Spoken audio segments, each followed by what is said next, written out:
My name is Dr. Eric Moore. I'm a head and neck surgeon at the Mayo Clinic in Rochester, Minnesota. And I'm here with a patient of mine, Heidi, who she and I have discussed multiple issues of parotid gland surgery. And we're going to discuss parotidectomy incisions today. Heidi, thanks for joining us. Thanks for having me, Dr. Moore. It's good to be back. I did want to focus our discussion today on incisions because, as we've talked about in the past, one of the things that concerns patients is their incision because the surgery is performed on such a highly visible part of the body, and there really is no way for a patient to hide that surgical area. So, that is something that concerns them. And one of the major questions they have is, what are the factors that surgeons consider when they determine what the best type of incision is for that particular patient?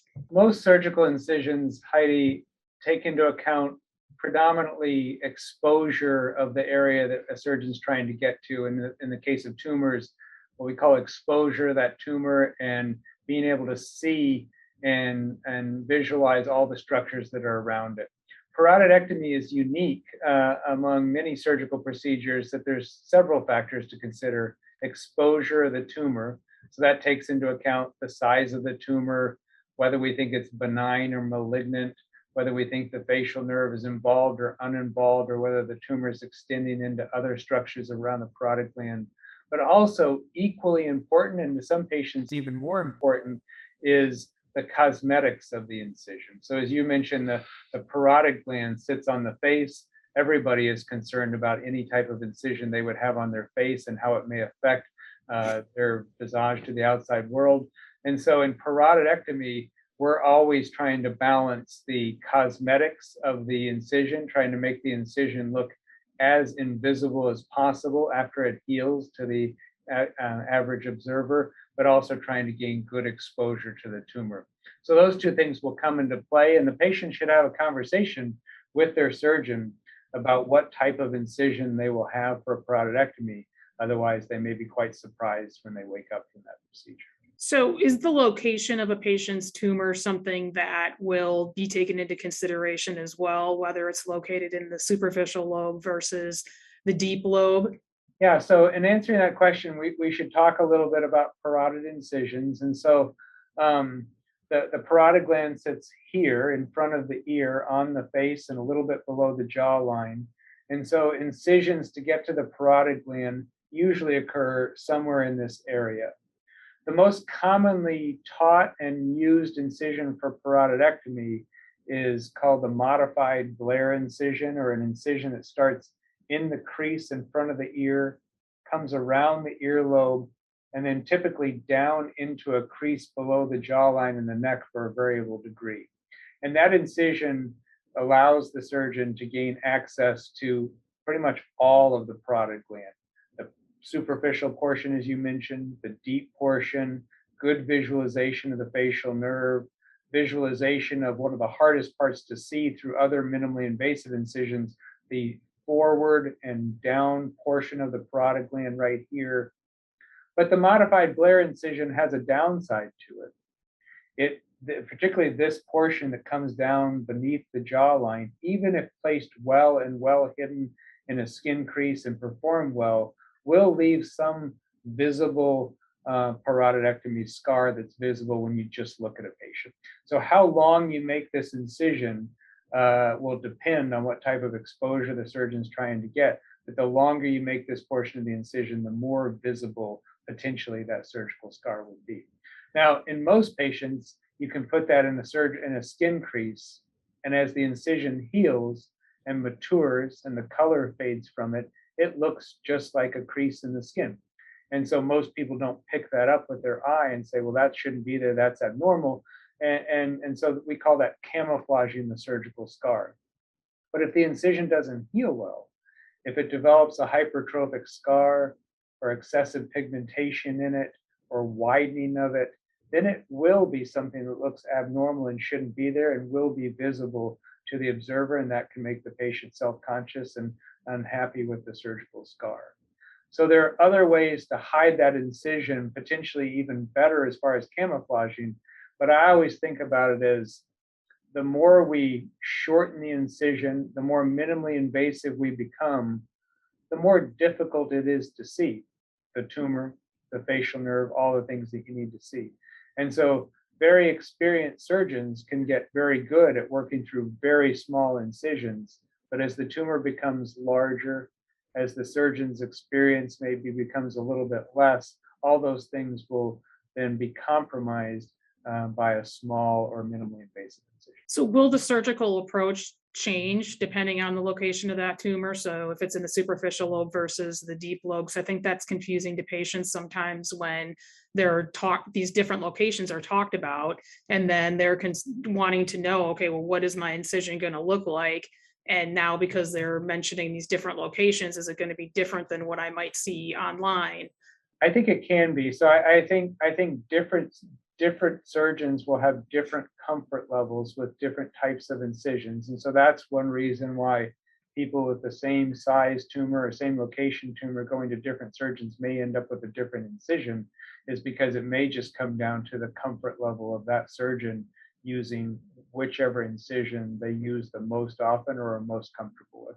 But I also think the location of the tumor can affect that. So for me personally, I might change my incision based on how large the tumor is, or based on how difficult I think it might be to free that tumor up from the facial nerve. So if it's a benign tumor versus a malignant, I might change my incision based on, as I said before, the location of the tumor, because tumors that are right here are very easy to see and get to through very small around the ear incisions. But as the tumor gets further forward towards the jawline and towards the chin, then you have to work further under a tunnel of skin in a tighter pocket in a minimally invasive incision, and then it may become more difficult to get that tumor out. Surgeons who've done hundreds and thousands of parotidectomies can probably do a good large malignant tumor surgery through a very small incision, but that might not be true for someone just starting out in practice or with less experience in parotidectomy, and that might influence what type of incision they want to make. So it sounds like not one size fits all. And I think that's, one of the things that concerns patients, because when they're looking online for information, a lot of what they're seeing is that traditional parotid incision that goes down the neck. And they're wondering, like, well, do I need that based on my individual circumstances? So is that required for every patient, or can that incision be tweaked a little bit depending on their individual circumstances? I think the best advice for the patient is to have a thorough conversation with the surgeon about the location of the incision, the length of the incision, and why the surgeon thinks that's the best approach.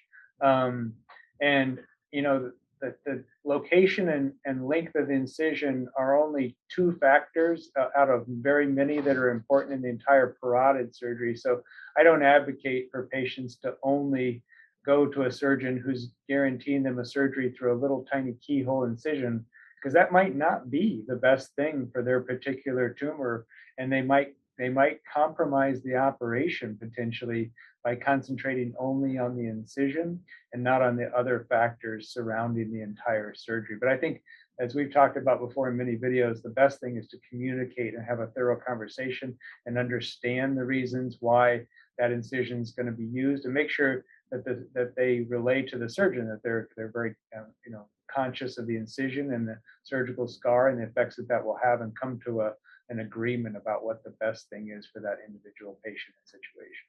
Okay, so along those same lines, if a patient does have a deep lobe tumor, I think one of the things that concerns them is that a lot of times they're told that they need to have a total parotidectomy, and that there's really no way to access a deep lobe tumor without removing the entire parotid gland. And then in their mind, that translates to, well, my incision's then going to have to be quite large in order for the entire gland to be removed. So if a patient does have a deep lobe tumor, is it always necessary to remove the entire parotid gland? It's not. And this is a little bit more of a modern concept and differing from classical teaching, but the particularly the benign deep lobe tumors really have very little association with the superficial parotid gland.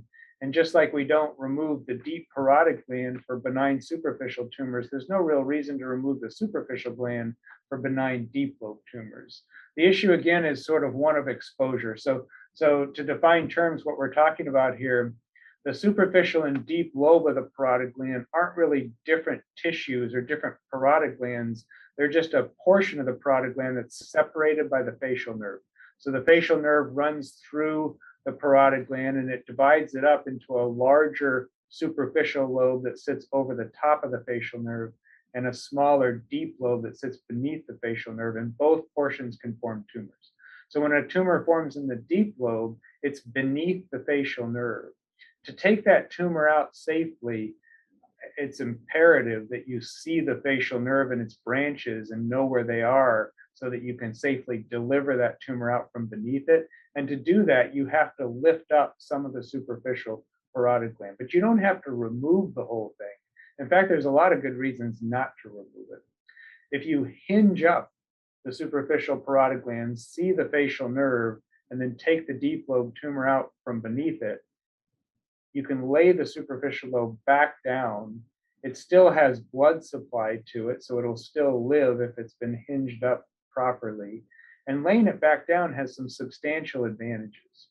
One is you're not leaving a lot of raw cut edge of the parotid gland up against the skin.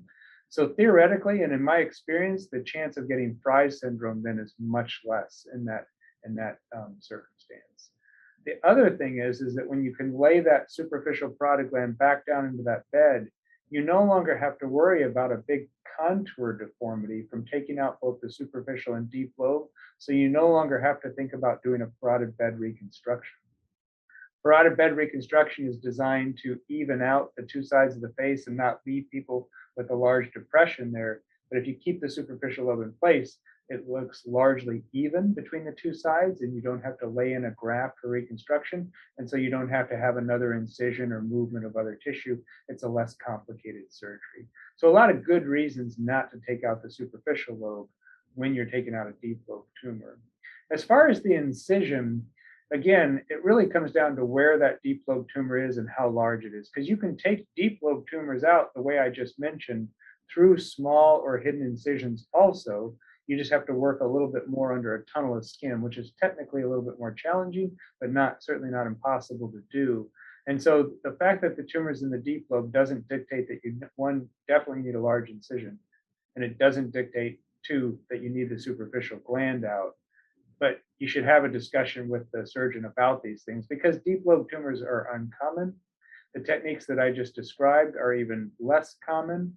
And so the experience level with the surgeon may not be real high with those techniques, and the comfort level may not be real high. While we're talking about more modern techniques, it seems like one of the incision types that's being used now is one that will go in front of the ear and then extend back into the patient's hairline.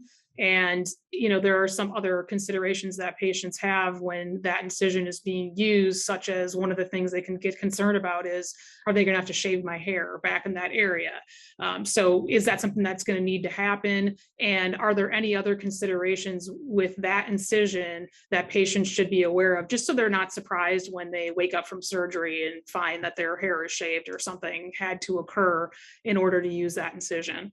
So let's look at a diagram of those incisions to make this easier to understand. And so if we talk about parotid incisions, as I mentioned first, that the most standard incision places one part of the incision right in front of the ear in a crease in front of the ear and between the ear and the cheek. The reason that part of the incision is so commonly used is, one, it's a very easy to incision to hide. The eye expects to see on the face a transition zone between the ear and the cheek. So having a line or a shadow in that area is not unnatural. And so that's an easy way to hide an incision and gain access to the parotid gland by using this limb of the incision. But it's very difficult, if not impossible, to take out a lot of parotid tumors just through this portion of the incision in front of the ear.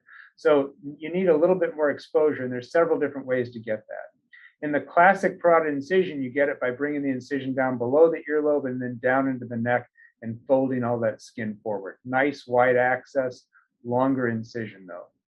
If you want to try to hide this portion of the incision where you're worried about an untoward scar or pigmentation, then one way to do that is to bring the incision back behind the ear as kind of a V-shaped incision. This incision allows you to work under a pretty wide incision under a tunnel of skin and get to a lot of the parotid gland. There are some surgeons who only use this incision for pretty much all of their parotidectomies. The one problem with this incision, so there's no perfect incision. All incisions have some benefits to them and some deficits to them. One problem with this incision is it can be a fairly long reach and tunnel to get to tumors that are very far forward, and you can't really fold the skin forward through this incision. You could adjust that by bringing an incision back behind the ear along the hairline, and this is called a facelift or rhytidectomy incision. And the reason it's a cosmetic incision, the reason it's used for facelift is because it's a fairly well hidden incision. This part's hidden in a skin crease, this part's hidden behind the ear, this part's hidden back in the hairline. There's some deficits to this incision. One, it's a fairly long incision, and so there's a long area to heal. But this skin right here, where I'm showing this V, has very poor blood supply to it. You cut the skin blood supply here, and you cut it here, and you're relying on blood vessels to travel a long distance to this tip of skin. So you'll see some patients who have this incision who will lose skin back here in this part. And that's very concerning when you did this incision to try to form a nice cosmetic scar and then you lose skin back there. You have to be careful with this incision in people who might have poor blood supply to their skin. And this is predominantly in people who have a long history of smoking. They will have less robust blood supply through fine capillaries to skin, and they can lose skin back here. People who are diabetics can have less blood supply to the skin. So there's some patient conditions who might make this incision not so ideal. The other thing about this is that if you hide this part of the incision, you typically hide it in the hairline. And so to sew that incision back together and keep the hair out of the way, some people will shave some hair back here. That hair will grow back, but it might be a temporary deficit where you can see more of the incision, or the patient's hairstyle might be different. You don't have to shave hair to do this part of the incision. You can braid it or keep it out of the wound while you're closing it. That's pretty much a surgeon preference. Might be another good thing for the patient to talk about with their surgeon as far as if they're going to have this incision, will they or will they not shave hair, and how much hair will they shave? Most people who are really concerned about the cosmetics of the incision doing this well will not shave a whole lot of hair back here. If they do shave hair, it'll be just around the incision, so a fairly small amount. Okay, so the next thing I wanted to kind of move to is we've talked about the superficial lobe, the deep lobe tumors, but there are some patients who have tumors in the accessory parotid gland. So is that accessory parotid gland something that every single patient has? And can you just explain a little bit about where it's located and what the surgical approach will be if somebody has a tumor in that location? The accessory parotid gland, I'm going to go back to my share screen for this, but the accessory parotid gland consists of several portions of parotid gland that are at the far front edge of the normal parotid gland along the parotid duct, which brings the saliva out of the parotid gland into the mouth. This is a really neat thing from an embryologic standpoint for surgeons. The parotid gland starts out as multiple different tiny pieces or rests of parotid gland, and they coalesce or come together as the parotid gland is forming. And it's theorized that the accessory parotid gland is portions of the parotid gland that never totally coalesce with the parotid gland itself, and so are left as little islands of tissue out here at the front edge of the parotid gland. It's very variable, like a fingerprint. Not everybody has an accessory parotid gland. Not everybody has the same amount of accessory parotid gland, but most people have several little islands of parotid tissue out towards the front edge of the gland, and we call that the accessory parotid gland.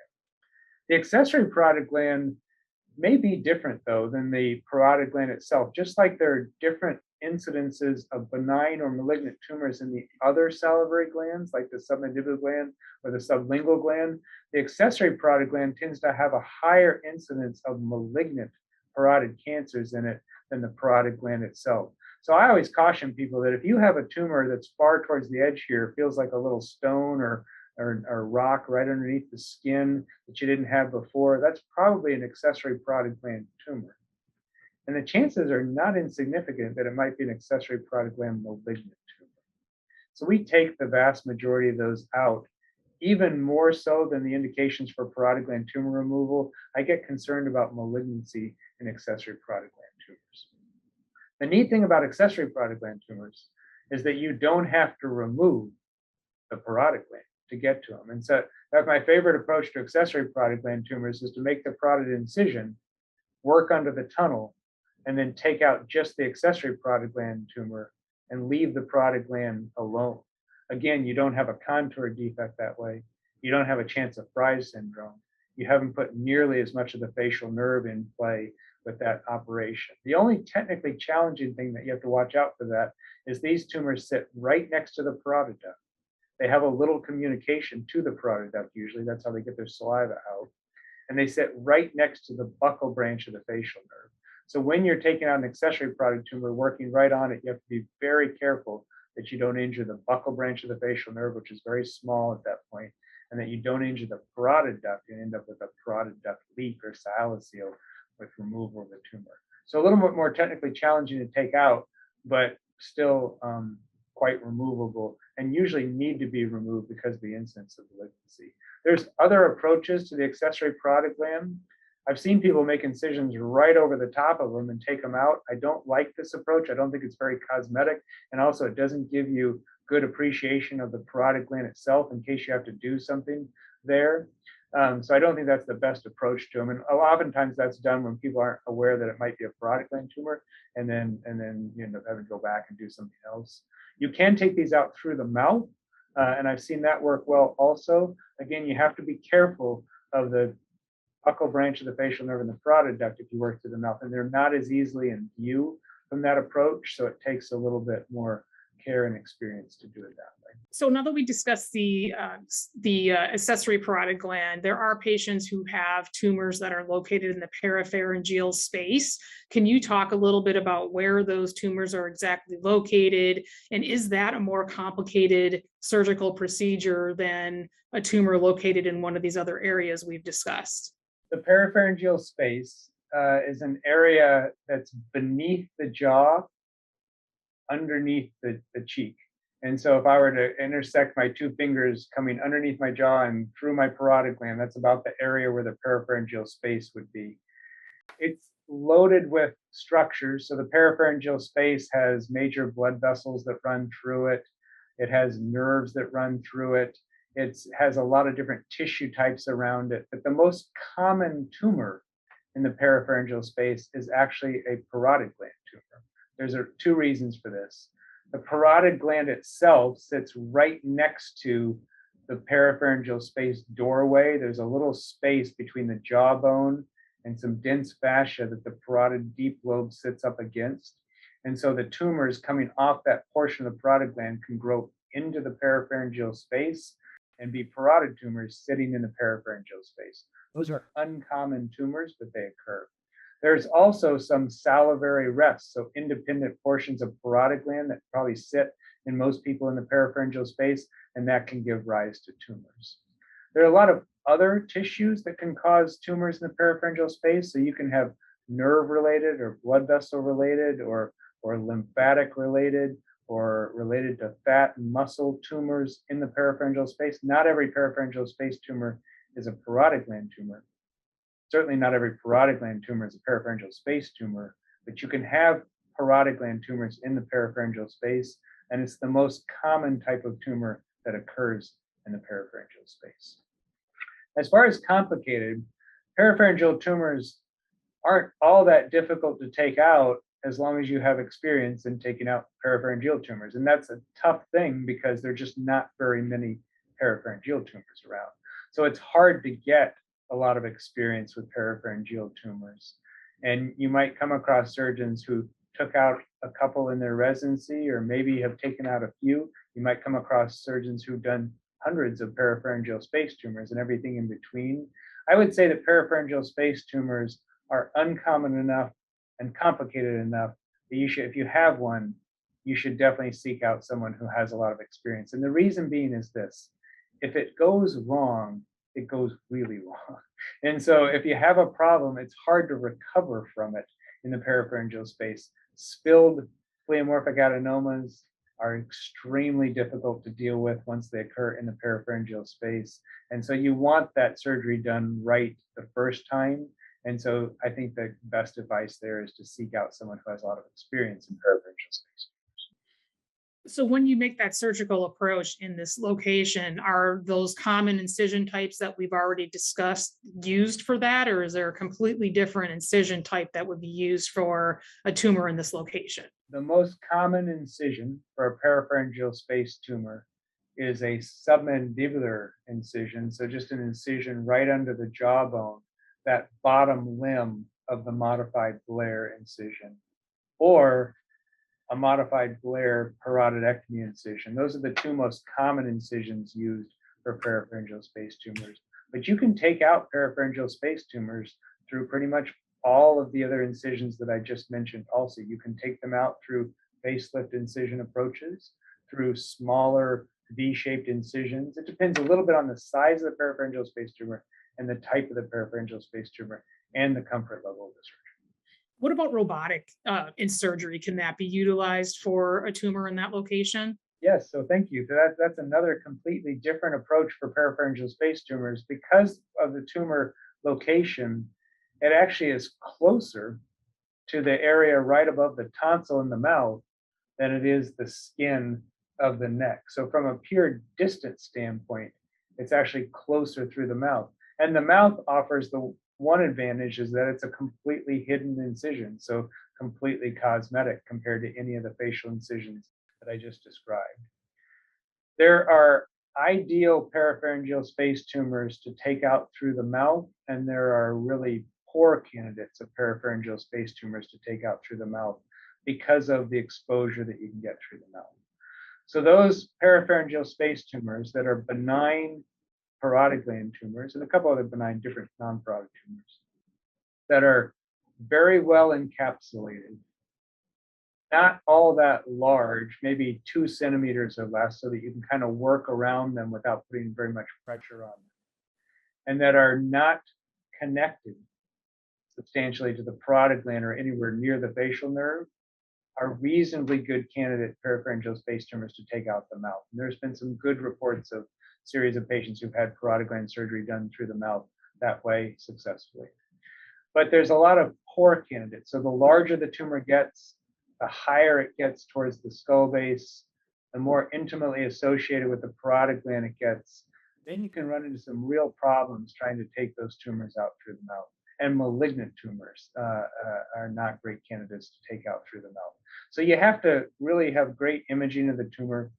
You have to have pretty firm confirmation of the pathology to make it a good candidate for parapharyngeal space tumors.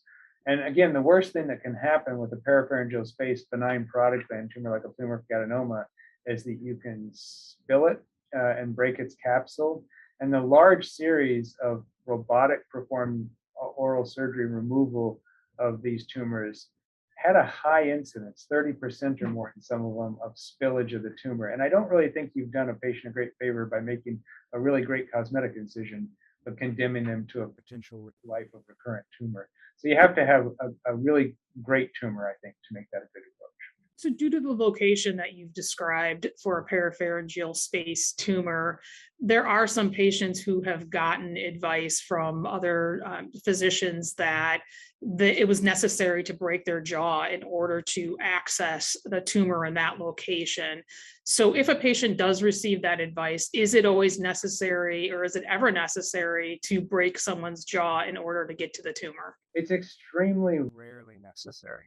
So it might be that many surgeons are telling the patients there's a possibility, or if I cannot get the tumor removed safely, I might have to divide your jaw.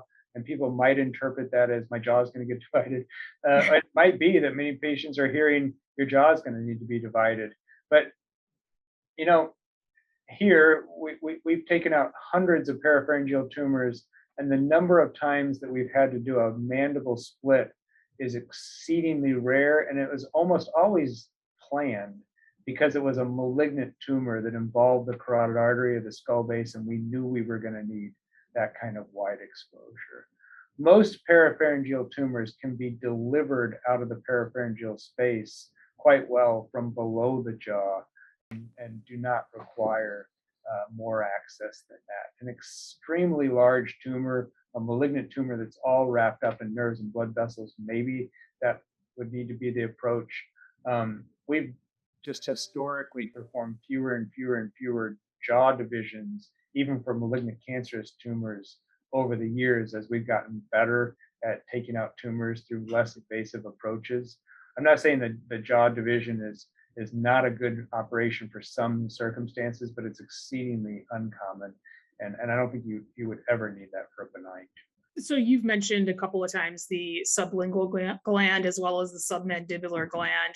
And I just wanted to touch on that a little bit because there's not a lot of information out there for patients who may have a tumor in that location. So is the same surgical approach in these common incision types that you've discussed earlier in the video, are those utilized for tumors in that location, or is that yet another situation where a different incision will be used? Great question. Completely different situation. So the sublingual gland under the tongue and the submandibular gland under the jaw here are salivary glands, but have a lot of differences from the parotid gland. For one, the sublingual gland and the submandibular gland do not have any nerves that run through them like the parotid gland does. Because of the way they form as a single gland, they don't come together around nerves or blood vessels. So they have nerves and blood vessels near them, but nothing running through the middle of them like the parotid gland does. The nerves that are near the sublingual and the submandibular gland are the lingual nerve that supplies taste and touch to the tongue, and the hypoglossal nerve, which supplies motion to the tongue. But both those nerves are fairly separate from the glands themselves. The incisions used to get to those glands are either below the jawline, in a crease below the jawline, which is the most common approach to the submandibular gland, or through the mouth. So the sublingual gland sits right under the skin of the mouth, and most sublingual gland tumors are removed through incisions right through the skin underneath the mouth. You can get to the sublingual gland underneath the jaw too. But we only use that approach usually for malignant tumors where we're going to need to remove lymph nodes and other things from the sublingual gland.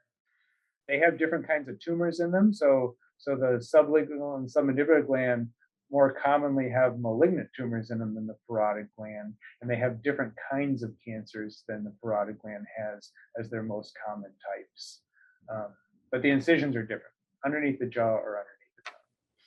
Okay, thank you. So you touched on this a little bit earlier when you were talking about the common incision types, about the minimal incision, but I just wanted to revisit this a little bit because this comes up a lot as there is an increase in demand for having a minimally invasive surgery. And I think that sometimes patients may not consider all of the potential repercussions that could occur from just focusing on having that minimally invasive incision.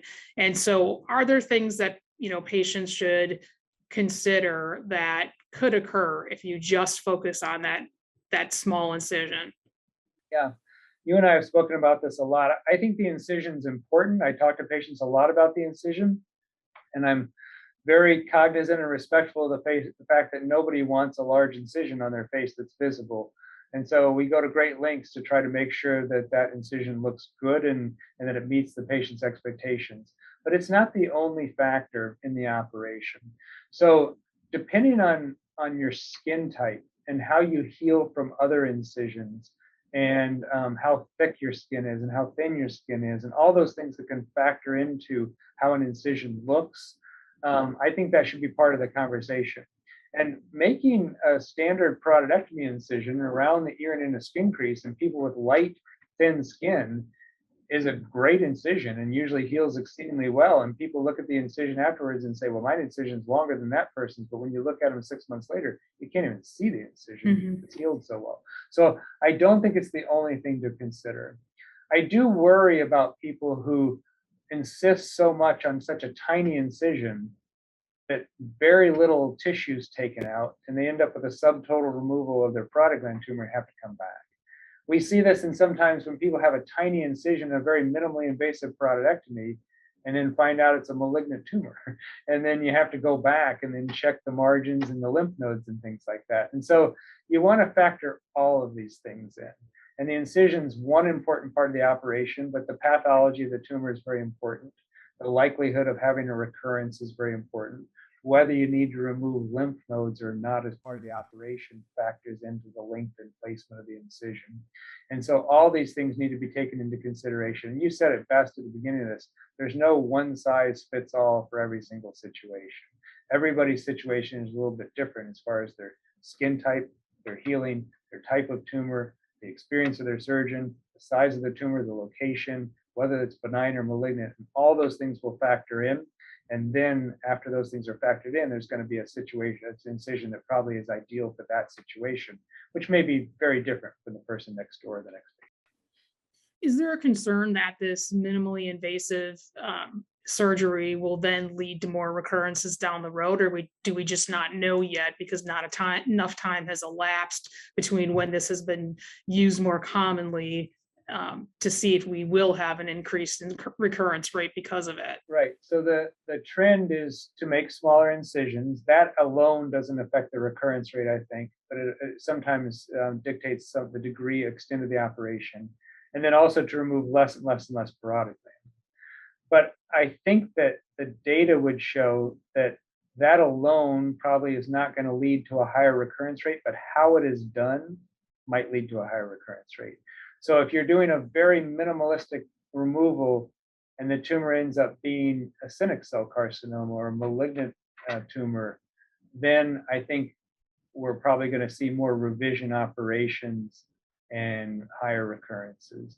If we're doing a very minimalistic removal, but the tumors are being spilled at a higher rate because the capsule's being breached, then I think we're going to see a higher recurrence. If you're doing a very minimalistic removal and you have great pathology and know what that tumor is at the time and can adjust accordingly and are doing it really technically well without spilling the tumor, then I think it's a very safe thing to do on very many tumors.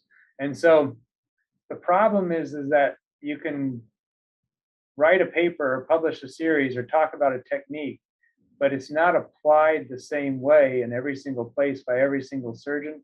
And the variations in how that technique is applied may or may not lead to some untoward circumstances or unforeseen circumstances down the road.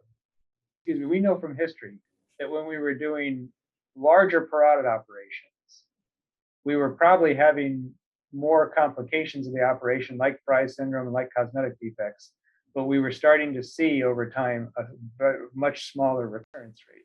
And now the pendulum is swinging back to seeing if we can get our complications lower and our cosmetics better and our contour defects less.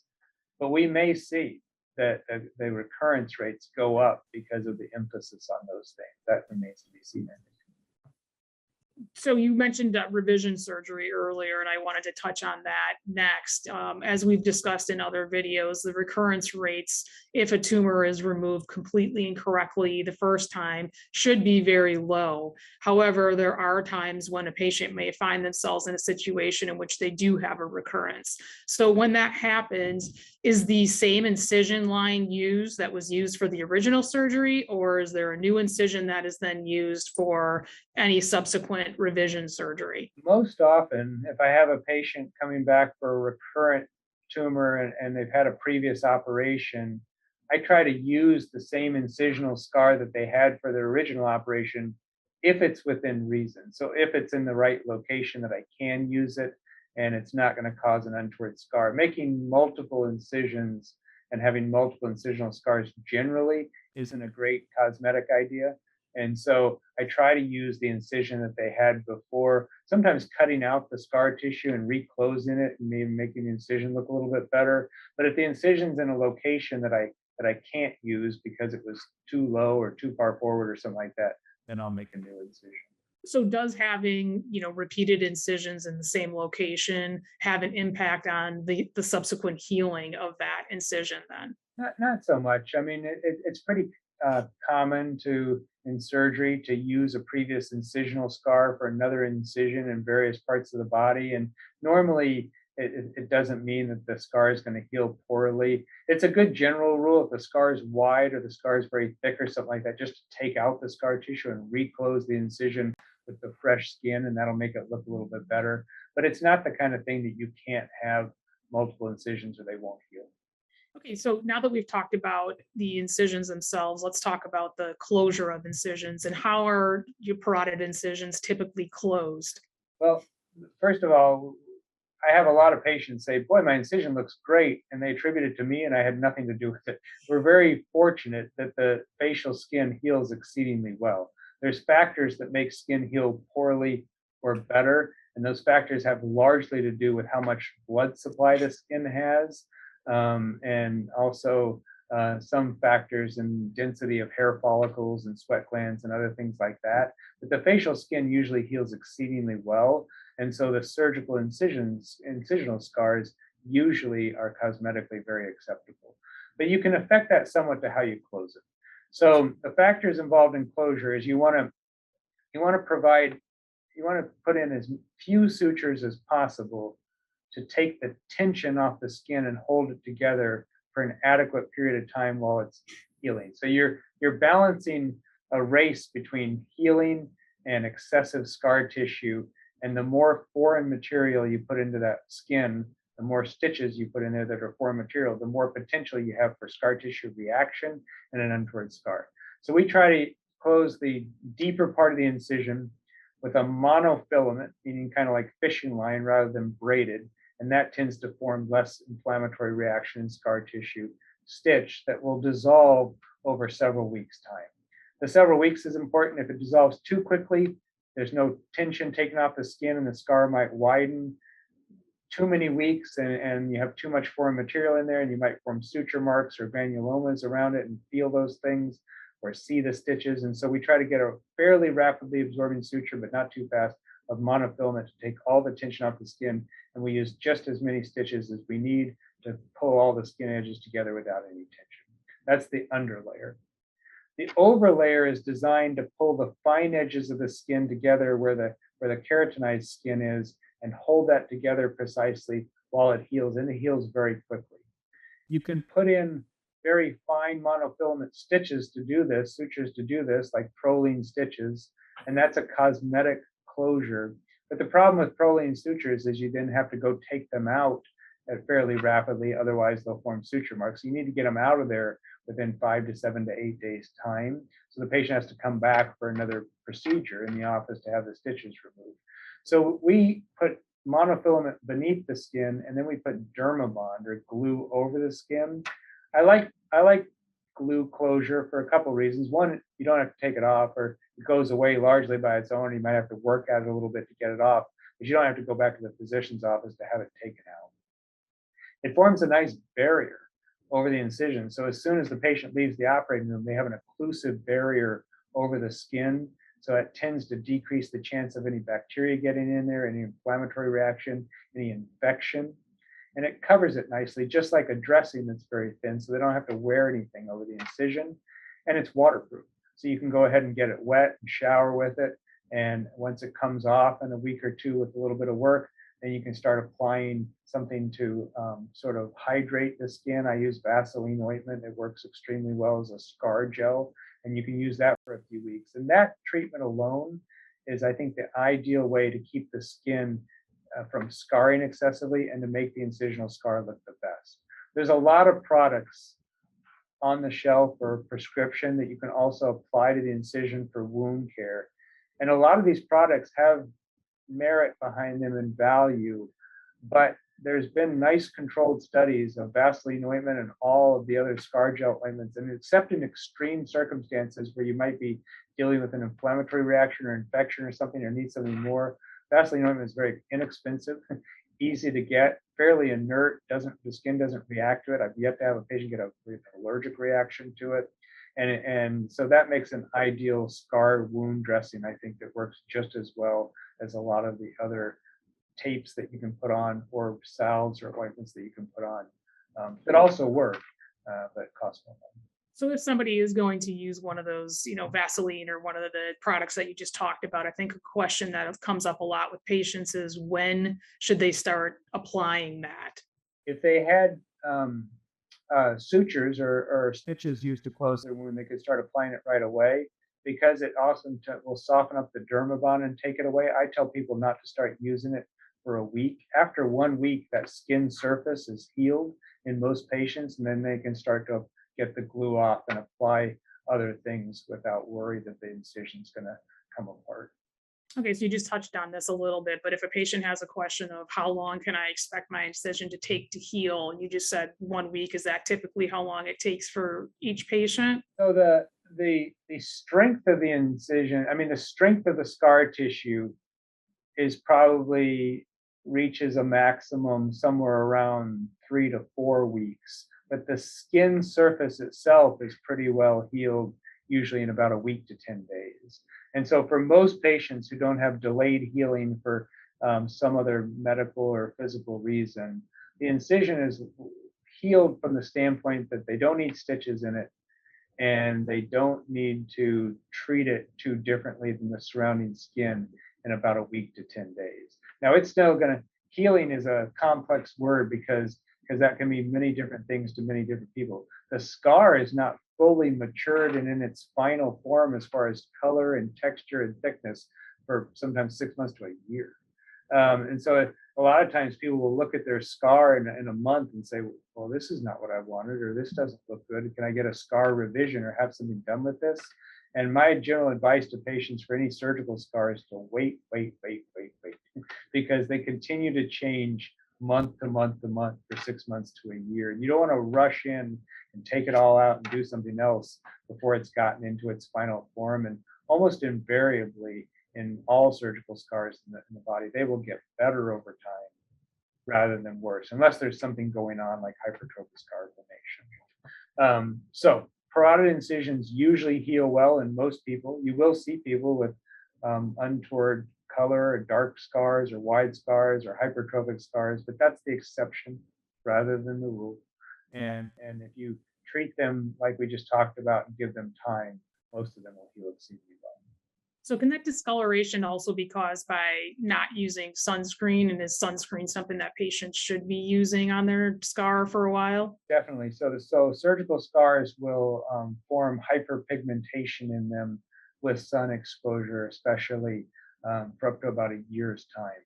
And so it's a good idea for people who have lighter skin, particularly, to wear sunscreen anyway on their face. But it's a good idea to wear it over the surgical scar for a year's time if they're going to be out for prolonged exposure or intense sun.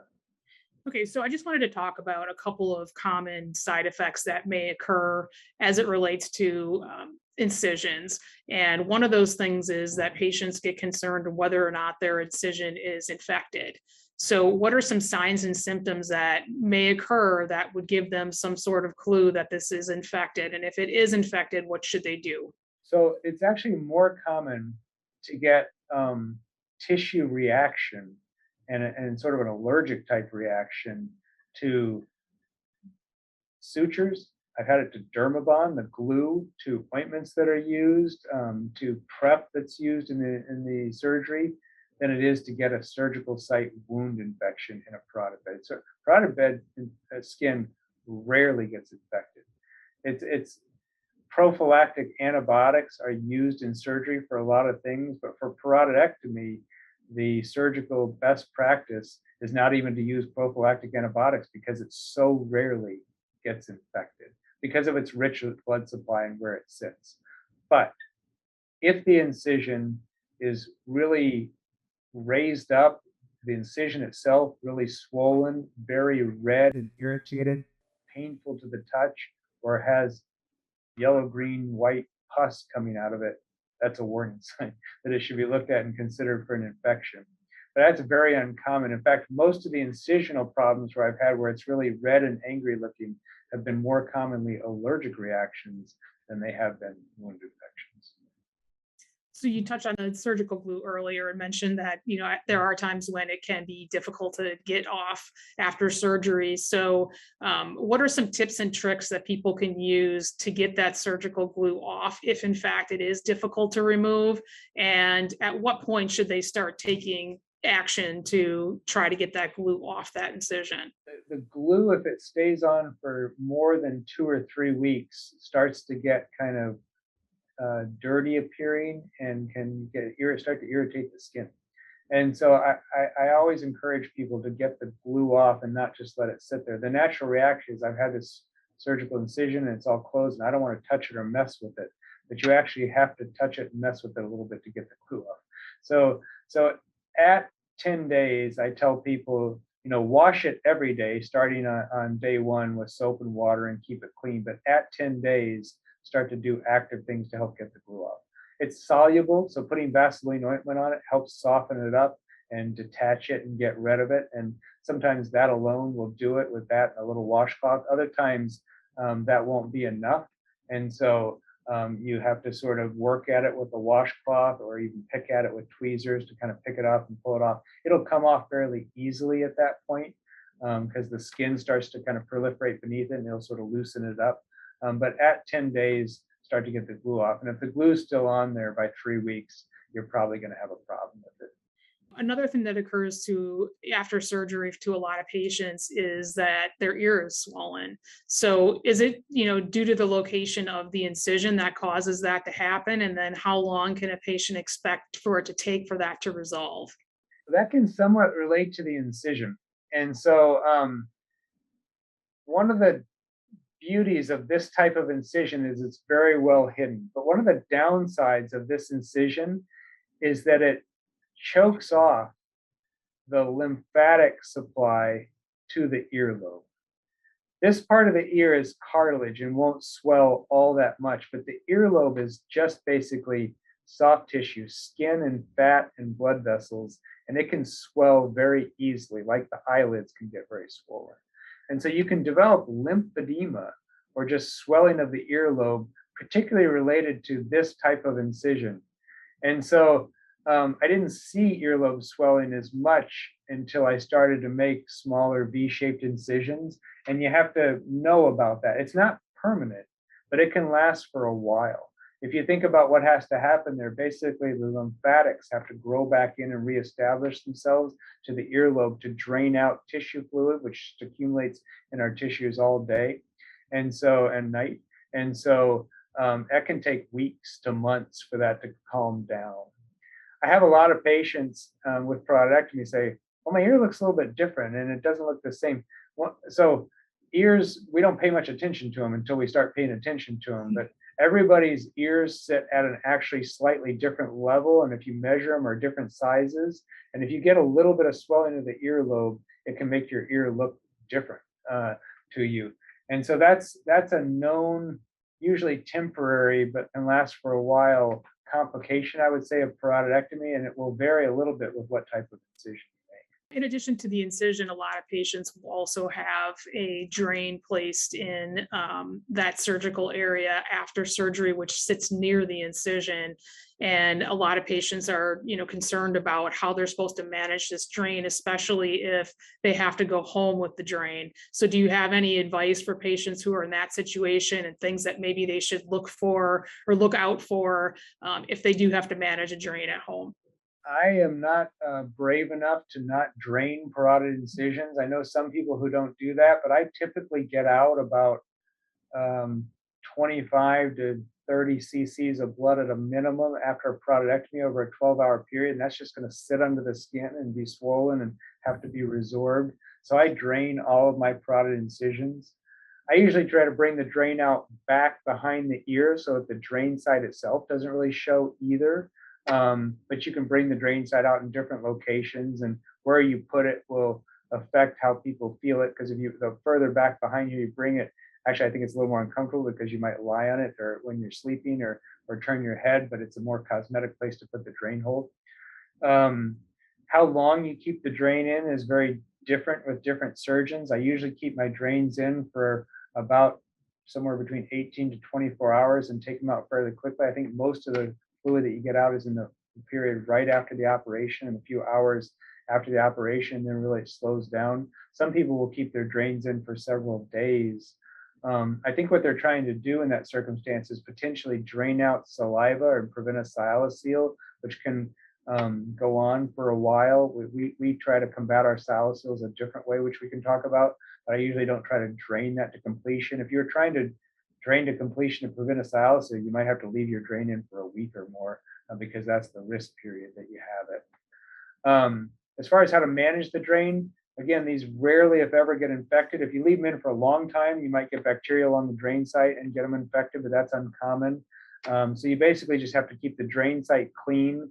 If people go home with a drain and are going to keep it for several days, sometimes the advice will be to put antibiotic ointment around the drain site to keep that clean. You basically just empty the drain out, and they're bulb suction drains usually. So you open the tap, you empty it out, you record the amount that's in it. It has little gradations of cc's on it, so that way you can get an idea for is the drain slowing down and it's time to come out if you're going to keep it for several days. And then you squeeze the bulb and put the cap back on. That applies suction to the drain, and then just however you can manage it, pin it to your shirt or gown or coat or whatever, so it's not just hanging there. And then eventually that drain's going to come out. When the drain comes out, most people stitch the drains in. We stitch our drains in so they don't fall out. You have to cut the stitch, pull the drain out. They're usually about 5 to 6 inches in length, and that slides out from beneath the skin. I wouldn't say drain removal is a real painful procedure. It feels a little funny, but it's very quick, and most people don't feel pain with it. It's fairly numb up here, actually, after parotidectomy. And then we put a Band-Aid over the drain hole. You don't have to stitch the drain hole closed. It'll heal quite well by just secondary tension healing with a Band-Aid. So you just touched on the idea of the drain hole. That's another thing that comes up with patients. So when, their biggest concern is when can I then get that wet? I tell people 12 hours. That's variable among surgeons. I've never had a drain hole get infected with that. So I tell people wait 12 hours and then shower, wash your hair. Unless the drain hole is really large, I can't imagine that anything's really going to reflux back in there. So one of the other side effects that you just recently discussed, talking about the drain, was the idea of maybe fluid building up, and then eventually it may find its way out of that incision and start leaking from the incision. And that is something that a lot of patients have happen to them, and it's very concerning, and they don't know what to do. So what causes that to happen? And if a patient does have that happen, what should they do? There's several kinds of fluid that can accumulate beneath the incision line. The first one is blood. So the parotid bed has a lot of blood vessels in it, and when surgery is done in that bed, some of those blood vessels will continue to ooze for a few hours after the surgery, and so blood can develop under there, and that's what I really use the drain for. If blood continues to develop under there, then that will form a hematoma or blood clot under the skin. Basically, it'll be blood that then coagulates, and it'll be a firm kind of gelatinous mass of blood under the skin, usually with a lot of bruising to it.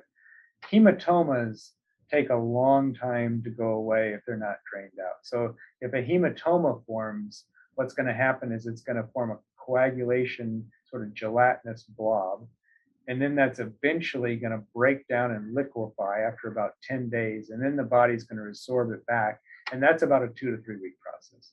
So we don't like to leave hematomas if they form under the skin or let them occur, because they take a long time to go away, and they can form some scar tissue and firmness around them.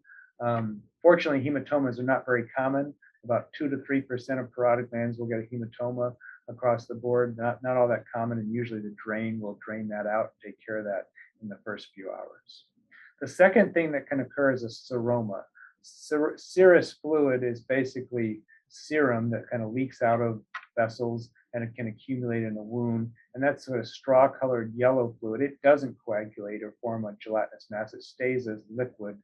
Seromas are not very common in parotid gland reconstruction. The only time I ever used to develop some seromas was when I would put in artificial dermis or alloderm as a filler. That tends to stimulate seromas, and so we quit doing that a long time ago, but that can lead to seroma formation.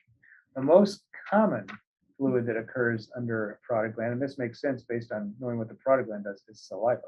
So if you cut the edge of the salivary gland, you no longer have the capsule to contain the saliva that the gland produces, and it will leak out the cut edge of the salivary gland. And I think a saliva probably leaks into every parotid wound to a differing amount. It just may not be enough to notice. When it's a lot, then it tends to be, it doesn't coagulate. It forms to be a fluid-filled, blottable, kind of like a balloon mass under the skin of fluid. You can get it to shift around when you put pressure on it, so that's kind of diagnostic of what it is. It will frequently flare up right after meals, so parotid gland will make more saliva when you eat, so you'll get a bigger collection of fluid, then it will resorb and go down a little bit, and that may keep happening with needles. Sialoseals will eventually find their way out through the incision a lot of times. So they'll actually drain out through the edge of the incision. That fluid finds a way out of there. It's sort of inflammatory to the tissue, and it will leak out the patient's incision, and that's alarming, or it'll leak out the cranial. You can cut down on sialocele by doing different things to the parotid gland to keep it from making as much saliva. We have settled on using scopolamine, which is an anticholinergic drug that is like a nausea patch that you can put on that will cut down on the salivary flow from all the salivary glands, not just the side you put the patch on. The problem with scopolamine is that some people don't react to it well. They can develop confusion, dry mouth, some delirium, problems with their blood pressure, urinary retention. So it's not a totally inert drug. Most people do okay with it in short periods, but it's a dosage effect also. So the longer you use it, the worse those side effects may be. Sialoseals don't occur all that often, fortunately. They tend to occur more often now that we're doing more and more minimally invasive parotidectomy because we have a lot of gland that's well innervated into making saliva through a cut surface. And use of scopolamine has decreased the chance of that happening to about 4% of the parotidectomies that we perform. But it can be a problem. The one reassuring thing to know about sialoseals as a patient is if it happens, sit tight, it's going to stop. I've never had one not stop spontaneously on its own. So you don't have to go back and usually do revision surgery. You can drain the sialocele with a needle, but frequently, if it's happening to that amount, will recur for several days. But they all go away eventually over about 2 to 3 weeks. And so there was a study done a long time ago that I believe in, and it's been my experience too, that if you just sit tight on sialoseals and don't put needles in them and don't drain them out and don't do anything, that's actually the best way to keep them from getting infected, and they resolve spontaneously. So now I wanted to move on to some of the things that might occur after surgery and that patients may experience so that they're not surprised by it. And one of the major things is that we experience a lot of really strange sensations in the surgical area and in the incision area. And it gets very concerning for patients because it can come out of nowhere. It can be, weeks or months after surgery. And then all of a sudden you start having these sensations. So one of the common ones that patients will have is like the feeling of a sharp stabbing pain. And that can be along the incision line and also extend maybe inside the ear. So what causes that to happen? And is that normal? I think there's 3 phases of parotidectomy around the area and incisional sensation healing. So the first sensation that most people notice is it's numb. And even if you save the greater auricular nerve, posterior branch, the earlobe, and all those things, the incisional area is still largely numb for most patients for a while. The numbness is most dense right after the operation, I think, and most patients, once they get over the operation and recover and realize things are going to be okay, start talking about the fact that my ear is numb. My ear is numb up here, my cheek is numb, even the back part of my ear is numb. That is due to small, tiny, nearly invisible sensory nerve endings in the skin, and the ear has a lot of different nerve endings. It has nerve endings from the greater auricular nerve, but it also has nerve endings from the vagus nerve that supply the deep portion of the ear, some sensation from the 7th cranial nerve. So a lot of different, some sensation for the trigeminal nerve. So a lot of different sensation nerve endings can be affected during parotidectomy. The second phase is that those nerve endings sort of start to wake up and people regain sensation. And when they do that, they get paresthesias. They don't get normal sensation as those nerves wake up. They get burning, they get stabbing pain, they get tingling. It's different in different people depending on, I think, which nerves are acting. But that happens usually several weeks after the operation. The last phase, I think, is semi-related to Fry's syndrome. So some people get Fry's syndrome when the parotid gland is stimulated, manifested by sweating or redness. But some people get tingling or prickly sensation or abnormal feelings around the ear when the parotid gland is stimulated. And that's a very late phase that I think doesn't come on for 9 months to a year after parotidectomy. So the patients who do feel some sort of pain in the area of the incision also, report that that pain sometimes increases, especially if they're like in a cold climate and some cold air touches that. Is that normal? And why does that occur? And is there anything that patients can do to alleviate that? So if you watch your fingertips and your ears and your lips, when you change temperature or go into a cold environment, you'll see that they change color. And the body regulates its blood flow to the extremities related to temperature. And I think what's happening there is the regulation mechanism is off and awry. And so rather than going into cold air and just getting the normal sort of vasoconstriction that you get to shut off blood supply to the extremities to prevent from losing heat, you get some abnormal sensation in those areas from autonomic nerves being stimulated. And so I think that has to do with the fact that when you cut the skin and lift it up around the ear and sever those nerve endings, they don't all grow back in their appropriate location and place. And you get some cross firing of those nerves, and that manifests itself as tingling or abnormal sensation. And it makes sense that it's stimulated by temperature because the body's trying to vasoregulate those areas, but sensory nerves are being affected. So is one of the other sensations that patients might have this itching or phantom itching? Because I know I had that, and I patients discuss it a lot, and it's very irritating that you have this sensation, but there's no way that you can really alleviate it, and it's really strange because the area is numb, so presumably you shouldn't be able to feel anything, but you can feel this itching. So Right. is that too the nerves regenerating? Yes. So one of the other things that can occur as well is that patients will report having some sort of like tightness or a pulling sensation around the incision. What causes that to happen? And is there anything that patients can do to help alleviate that? The body heals all wounds by contracting them. And so part of the scar tissue formation process is formation of cells that contract and pull the wound together. And that ends up being feeling tight. And so that's a normal part of the wound healing phase.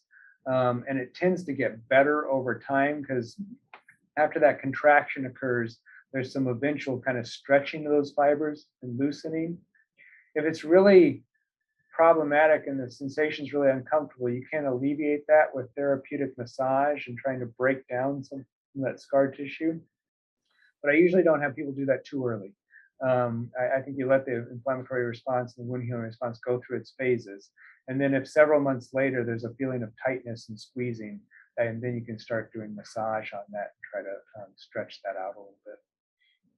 So one of the other things that patients will report having too with the incision is like a feeling of woodness or hardness, or they might feel lumps along the incision line. And that's really concerning because then their first thought is going to be, well, is this the tumor coming back, or what is this? Why do I have this wooden feeling, and why do I have a lump in this area?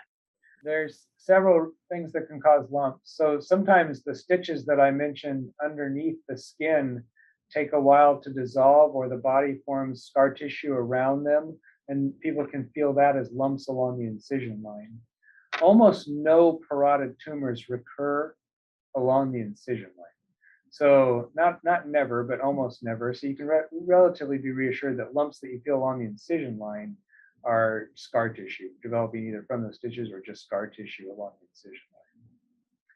You can develop lumps in other regions, though, potentially if you do parotid bed reconstruction.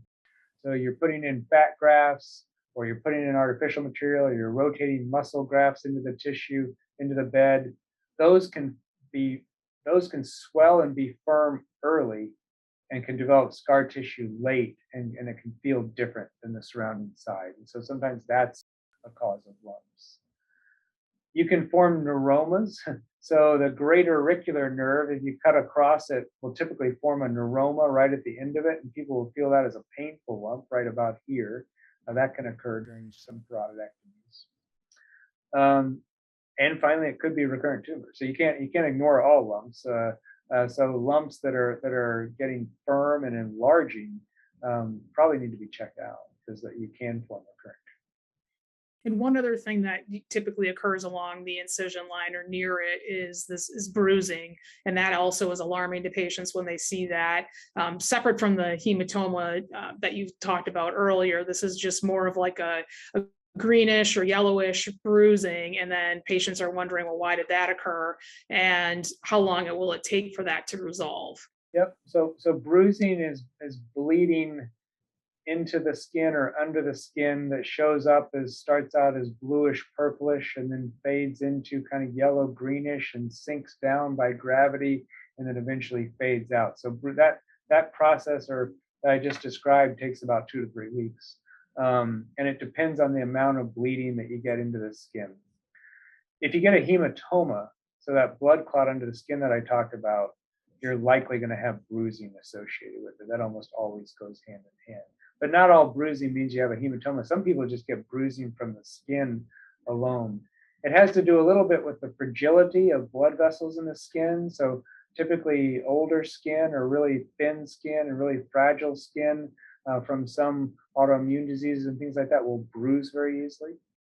Has to do with other medications that people are taking. So anticoagulation, aspirin, supplements that have an anticoagulant effect can really affect the fine bleeding that you get into the skin, and that can affect the bruising quite a bit. And since you brought that up, I just want to touch on that briefly, that, patients should definitely discuss with their surgeons what they're taking, even if it's just a supplement or a vitamin or something, to ensure that things will heal properly after surgery, correct? Sometimes, especially the supplements, because people don't think of those as a Mhm. medication and they don't often get listed on their medication list, but a lot of those have some pretty profound effects, particularly on bleeding time. And so there's too many to mention, but if you're doing more than taking a multivitamin, you should bring that up to your physician also, because a lot of physicians will want you to stop those things a week or two before the surgery to cut down on some of those things that we just talked about. So you mentioned earlier about sometimes patients have an incision that might be like raised or puffy, and that could signal an infection. However, if it's not an infection and a patient does have that reaction as their incision is healing, what causes that to happen? And is that something that would resolve over time? Some of the things that cause the incision to be raised up are, as we mentioned, some inflammatory reactions, and so sometimes allergic reactions, reactions to the materials that are put in there, reactions to drains. All those things can cause the incision to be a little bit puffy. Usually, if you get rid of the offending agent, then that will resolve and go away. I tend to tell people to be fairly minimalistic in the things that they put on their incision because it's really hard to predict how you're going to react. I mean, you think you're doing a great thing. You're putting antibiotic ointment on the incision, but I've seen sometimes that make the incision look like it was rip-roaringly infected. So that's why I like, you know, plain soap and water, Vaseline ointment. Those things are relatively inert, not likely to cause a tissue reaction. And the incision is sensitive, more sensitive than the surrounding skin while it's going through healing and may be more prone to developing some of those things. Fortunately, most incisional things, as I mentioned, puffiness, irregular, firmness, those things almost always resolve on their own with time as the incision matures. So, as you discussed earlier, you said that there were some of the surgical incisions that somehow, because of the blood supply, will cause the incision not to heal properly. So, what can a patient do if they start to notice that maybe the incision is separating or the skin is separating and things aren't healing appropriately? What should they do? They should bring it to the attention of their surgeon first and foremost. The surgeon needs to know about that and wants to know about that. I guarantee you, every surgeon wants to know if those things are happening and wants to help and take care of that problem. And don't panic Okay. because I've seen just horrible looking skin losses and wound dehiscences and things heal beautifully over time. Again, this area is very forgiving. Some things may need to be revised. Some things may need to be treated with wound dressings for a while, but almost always that will end up looking very good or fine or be able to be revised later in a very acceptable fashion that'll fix the problem. So don't panic if the incision looks infected, the wound dehisces, the skin dies. These are uncommon problems, but they can happen even in the best of circumstances and with best intentions. And almost always there's a solution and a remedy for that that will be okay. So now that we've discussed all the potential things that could happen after surgery and some of the tips that you provided for patients on what they can do if they encounter some of those things, you mentioned earlier that you recommend that patients wait a period of time before they decide to do something with their incisional scar if for some reason they don't like it over time. So, just to reiterate for the patients, how long should they be waiting before they consider doing something about the incision? And then what options are then available to them if they get to that point and they still are just unhappy with the way that the incisional scar looks? Great questions. So every incision will form a scar. That's by definition how the body heals, with scar tissue. And whether that scar is cosmetically acceptable or unacceptable, or can be improved or can't be improved, a lot of those factors um, are individual, sort of subjective opinions about the scar. And so what we try to do as surgeons is we try to place the scar in an area where it will not look abnormal. This is a human trait. We're sort of, by our behavior, ingrained to look at a facial structure and expect to see certain things and not see other things. And so we expect to see transitional zones between the forehead and the eye area and the nose and the lips and the cheek and the ear and below the jawline. And there's also shadow areas that sort of hide different parts of the face. And so the incisions that are designed around cosmetic surgery are designed to place the incisions and form scars in areas where the eye will not catch that and stick to that area and say, well, that looks abnormal. And when people are not looking you in the eyes and then they're all of a sudden looking at your face, that makes people feel self-conscious. They're looking at my incision, they're looking at my scar. And so we try to design the incision so that that phenomenon doesn't happen. If the scar is not well placed, then it might catch the eye. And so that's a design problem. If the scar is not the same color as the surrounding skin, it will catch the eye, and that's a hyperpigmentation problem. If the scar is wider than normal transitional zones, or sticks up, or is raised, or is depressed compared to normal transitional zones, that's a contour problem. So you can help scars that are not cosmetically acceptable by realigning them, by changing the color of them, or by changing the width or the contour of them. And that's the principles of scar revision. And so what the problem with the scar is will then lead you down to which of those avenues you might want to address and try to attack with. You can change colors of scars a lot of different ways. You can do it with cosmetics and makeup. You can do it with laser therapy to try to take out some of the pigmentation or the vascularity to them. You can do it with resurfacing by trying to sort of dermabrade or chemical peel away the scar, laser therapy away the scar to get it to heal with a different pigmentary pattern. You can change the contour of them by filling them, or by taking them out and reclosing them, or shaving them down, or lasering them down. So there's a lot of different things that you can do for scar revision. But I always tell people, wait, because the scar will go through all these phases of hyperpigmentation and vascularity to less pigmentation, and different changes in its thickness and different changes in its texture. And so I usually don't do anything with the scars for at least 6 months and sometimes a year if it's going through favorable changes that I think are going to make it look better. You can inject things into the scar to cut down. If you think you're having an inflammatory reaction, that might be the exception to that rule. So if you think you're having early inflammatory reaction and the scar is getting raised up and hypertrophic, you can inject the scar with steroids to calm down that inflammatory reaction, and that will often head that off. You could potentially do some dermabrasion, either mechanically or with a laser, to that scar early on and head some of that off.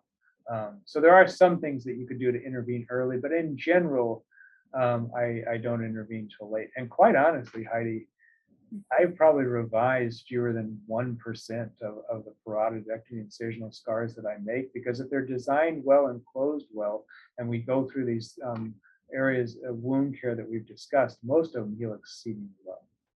So Heidi, if I could just demonstrate scar healing, Mhm. you've had a parotidectomy. You've had it through a traditional parotidectomy incision, and you've had it without parotid bed reconstruction. And with your particular situation, you had a superficial parotidectomy. So if you could show your parotidectomy incision inside, and I think you pointed this out to me before, that I can't really show it on camera because you can't really see it. I think that's kind of the whole point. And then show the other side. You have good parotid bed symmetry, and Yeah. you have excellent scar healing, which is pretty much the norm in parotidectomy. So I don't want to give people the idea that if they don't have a microparotidectomy with full parotid bed reconstruction, that they're going to have a disfiguring outcome from that, because most parotidectomies heal exceedingly well as long as you just practice good wound care principles. Yeah, that's correct. And had a lot of discussions with you, obviously, about this and many other topics, and it was an area of concern of mine. But you really cannot tell at all. I mean, you came down the front of the ear, and then down just a little tiny bit, and you can't even very soon after surgery. You really could not see it at all. And now, because of my facial symmetry, nobody even knows that I had surgery at all. Even when I pointed out, I'm like, no, it was right here. I did not have any reconstruction. And as you know, we had a lot of conversations about that. So it looks normal. And, without having reconstruction, and really on the incisional scar, I did put sunscreen on it afterwards to prevent the discoloration. But other than that, it was very minimal on what I needed to do to achieve what it looks like now. Right, and I think that's the important take-home point, is that most of the time these incisions heal very well, and you don't have to go to extraordinary lengths or worry that you're going to have this very untoward scar that's going to need a lot of revision. There's a research technique that we've done where you can track people's eye movement when they look at photographs and look at people. And as I said, and then you can develop a heat map of sort of what their eyes are concentrating on. And in most people, that concentration is right at the eyes of the other person. That's the natural human interaction. If they're looking down at the lips or looking over at the cheek, then we can say, well, they're catching something that's Mhm. not normal. We've done eye tracking follow-up on parotidectomy patients. And for people who have a superficial parotidectomy, a complete superficial parotidectomy, the eye tracking does not catch the parotid bed 99% of the time. If you have a deep lobe superficial total parotidectomy, you have to start thinking about doing some reconstruction, because you can fix that problem by undoing the contour deficit. But with superficial parotidectomy, there's not enough deficit in the vast majority of people that they have a contour asymmetry that the eye can catch. Great. Thank you, Dr. Moore. Thank you not only for my obviously excellent outcome with my surgery, but for providing this crucial education once again for parotid patients, so that they have this information available to them as they make decisions for themselves and discuss these things with their own surgeons. So we appreciate your time and your dedication to helping parotid patients and helping guide them through this process. Well, truly, the appreciation's all mine. You've dedicated an inordinate amount of your time also to this, and I've learned that there are a lot of people out there who are struggling with advice and questions and information, and I'm really happy that you've been able to provide this for people. I've had many patients tell me that was so reassuring to watch the videos and answer some of my questions on my own time and allay my fears. So appreciate what you've done here.